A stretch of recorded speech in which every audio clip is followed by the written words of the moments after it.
Hello everybody. Today I'd like to continue the discussion of home safety with two very important items. One of those being the clothes dryer that dries our clothes every day. The second being the electrical distribution system within the house. According to the NFPA, there have been over 43,000 structure fires involving the home electrical and distribution system.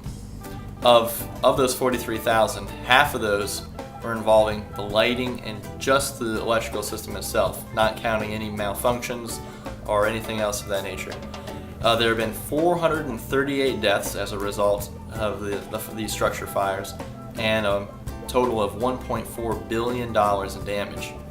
Why don't we take a look at a couple items around the house that can be a result of some of these hazards? One thing a lot of people don't think about are the light bulbs within our house. Here we have your standard 40-watt light bulb that you can find most commonly in any lighting fixture within our home.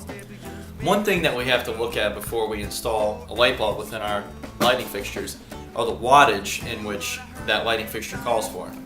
Here we have a 100-watt light bulb. Now, this right here is not a considerable amount difference than the 40-watt light bulb. But if we install this in a lighting fixture that requires, say, a 40-watt light bulb or even a 30-watt light bulb, that can pose a risk for a fire hazard or any other condition. Now, why don't we just turn our attention to actual electrical fixtures in themselves, talk about some of the dangers that we can find there.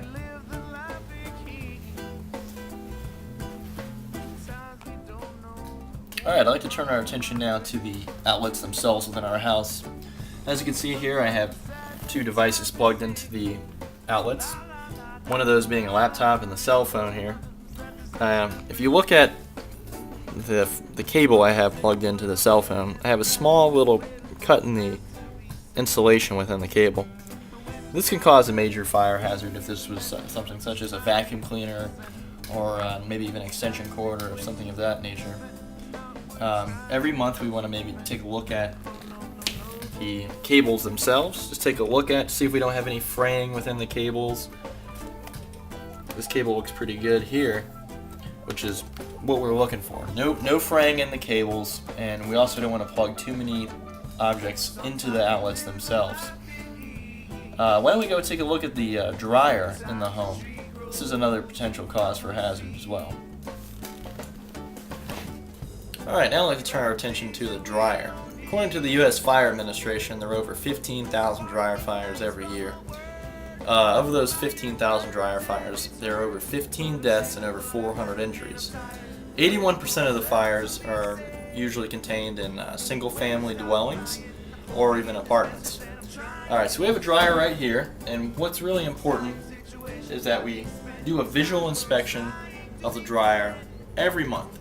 This includes cleaning any kind of lint that is around the dryer. Lint itself is actually extremely flammable. If this is stuck inside your vent piping or inside of your dryer next to the motor or the heating elements, this can cause a very big fire hazard. Next thing that's really important is don't run your dryer while you're not at home. And that's pretty much for obvious reasons. If you're not home, something could happen, you're not there to turn it off. That could be a fire right there. Every month you want to clean and inspect the area around your dryer. Just take a quick look at the area around it, not to mention the area within the dryer itself. You want to look within where the lint trap is. Make sure there's no excessive buildup of lint in the lint trap and inside of the ducting as well.